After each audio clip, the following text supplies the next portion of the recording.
Hey everyone, me Kevin here. I have a quick and late update on the next steps for the existing stimulus, including multiple updates regarding unemployment pay. Let's talk about those and what the Labor Department is saying. Then we're going to talk about the next steps, the latest that is, for the $2,000 stimulus checks and what we're going to watch for. Quick reminder as well, you have a few hours left, if you haven't yet, if you're watching this tonight, to check out those amazing coupons down below for the courses down below, because you could get an easy tax deduction in most cases. Double check this, of course, with your CPA, but many people are writing off their courses on stocks against stock income or real estate against real estate income, YouTube against YouTube income. So check those courses linked down below. We use that holiday 2020 coupon code. You could use that code on the bundles listed on the webpage as well. So you get a double bundle coupon essentially by doing that. That ends in a few days. All right, let's get into the updates. So first, the current stimulus, then the 2K. On the EIDL loans, the EIDL loan portal is open, but I call the ESBA and the EIDL grant portal is not open yet. So we have to stay tuned for the grant. On rental assistance and PPP, we have no portals yet. So stay tuned. I'm actively looking all the time. On unemployment, we have more information. Here's a quick overview, and then I'm going to show you how to get more information on unemployment, like a ton of detailed information. If you have questions on unemployment, I will tell you exactly what to do. Let me give you a quick overview. First, unemployment is not retroactive. We know this. But the good news is there should not be a lapse in your payments. For PEUC, or Pandemic Emergency Compensation, this gives you extra state benefits, the extra 11 weeks that you're getting. Per the Labor Department, you should not have to do anything other than continue filing your claim to receive this. If you're on extended benefits, which not all states have, but a lot of states do have, if you are on EB, you will continue to file or submit your claims or reopen your claim if your claims have already exhausted, because now you're getting additional weeks. If you're on PUA, you also should not have to do pretty much anything other than continuing to file your claim. This all will get renewed, so this is good. Now, there are a ton of other extra details here that obviously I did not cover in this very brief summary, so if you're kind of in like this mixed zone in between some of these, or you need some more clarity, here's what you gotta do. You gotta head on over to an expert on this. Kimberly is an attorney from Texas. She's putting together YouTube videos. She's actually a course member in my YouTube course, so shout out to Kimberly, but she's also an unemployment attorney, and she's putting together really good content on unemployment. So go check out her channel. She provides some really great information, and she's got some specific detailed videos that are going to apply specifically to your, I'm sure, specific questions if you are on unemployment. I will link her information in the description down below, right under the link for the 4 free stocks you can get with Webull when you deposit $100.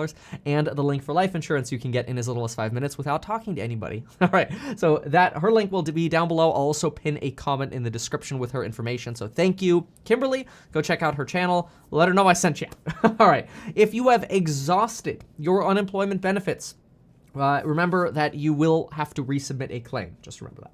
All right, now on the $2,000 stimulus checks, we already heard today what Mitch McConnell said. We heard Mitch McConnell call $2,000 checks socialism for the rich people, and we went through my little iPad calculator showing you why it is that people with multiple children who are making over $200,000, over $250,000, over $300,000 is still eligible for some parts of a check. Depending on how many kids they have, you can make a lot of money because the phase out is so slow. It's such a slow phase out, and 2K is a lot relative to the previous checks that we've gotten, especially when you consider adult dependents and other dependents like child dependents as well. So unfortunately, that gave Republicans a really easy way to debate these $2,000 checks, and they are taking every opportunity to do that.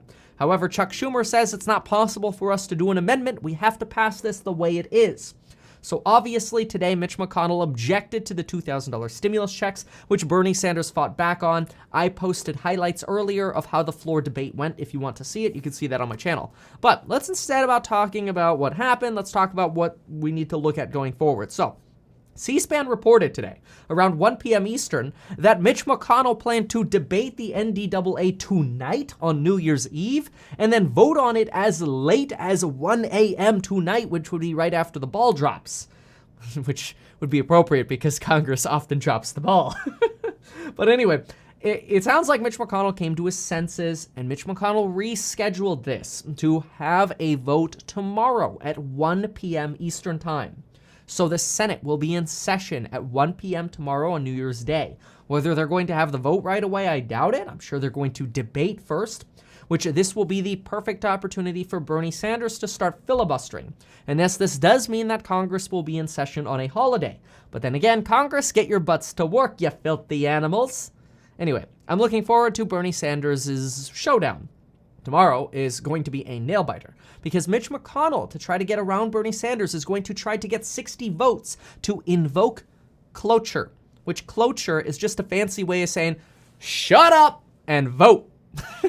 It basically ends debate and ends Bernie Sanders' ability to keep filibustering or talking, or like we nicknamed him in the last video, Bernie Busters stops being able to filibuster.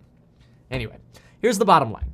2K checks. If Mitch McConnell gets 60 votes to pass the NDAA, well, that is to invoke cloture, then they will be able to vote on the NDAA, overriding President Trump's veto, and it's going to pass.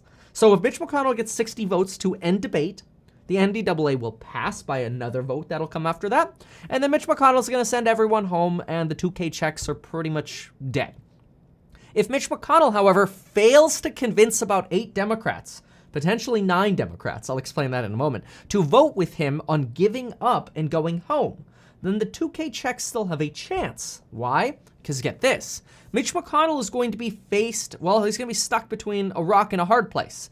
Because if Mitch McConnell does not get the NDAA overridden, the veto on the NDAA overridden, the bill will die. The NDAA will die. It will be the first time in 53 years that that bill has died. And think about that for a moment. The bill went and passed the House, passed the Senate, got vetoed by the president, came back, got overridden by the House, and is now trying to get overridden by the Senate. But if Mitch McConnell fails, he's going to go down as somebody who failed to get the NDAA passed, and it evaporates, and literally the whole process starts over. It would be a pretty ugly scar on Mitch McConnell's legacy right at what could be the end of his Republican leadership in the Senate. We don't know. That's going to be, based on the Georgia runoff election. But this pressure could actually force Mitch McConnell to finally relent and allow a vote on the 2K checks, because if he gets the 2K check vote up, and that is going to pass, then Bernie, Schumer, and all the other Democrats will go, okay, we'll pass your NDAA. That's the toss-up right now is, are we going to have those 8 to 9 Democrats who are going to throw in the towel and go, we just got to get the NDAA done, the 2K checks are not going to happen, let's just get out of here. We don't know. We'll see how many Democrats are just going to go, whatever, let's just get out of here. We will see. Which, keep this in mind, David Perdue is one of the Republicans running in Georgia. He is now quarantining because apparently he was exposed to COVID, which means he can't even show up to Congress to vote with Mitch McConnell. Now, David Perdue is a fan of the $2,000 stimulus check, which, that sounds bad. He's a Republican, he's a fan of the 2K checks, but he can't go to work. But he would have probably been an easy yes vote on ending Bernie Sanders' filibuster. In other words, he would have been a 2K checker in name only. Making that up there. He'll quickly pass, I think, or vote to end Bernie Sanders' filibuster. But now he's stuck at home quarantining. So maybe that makes things incrementally harder for Mitch McConnell. But it really comes down to figuring out how many of these Democrats are just going to go, forget the checks. Let's just get this over with, and we'll deal with it after we win Georgia, maybe, or we'll deal with it when Biden comes around. There's going to be a lot of that. There are going to be a lot of Democrats who are going to go, we'll just try again when Biden comes around. I could see that impatience coming, and I think that's going to be very unfortunate. Anyway, that is the update. So buckle up for tomorrow. Have a happy new year. I will not post again between now and next year. So that's it. I'm done for the year. I appreciate all of you. Thank you so much. It's been an insane year. Last year at this time, I had about 223,000 subscribers. So I owe at least 800,000 of y'all, 880,000 of y'all, a huge thank you. Thank you very much, folks. We will see you in the next video. Have a good night.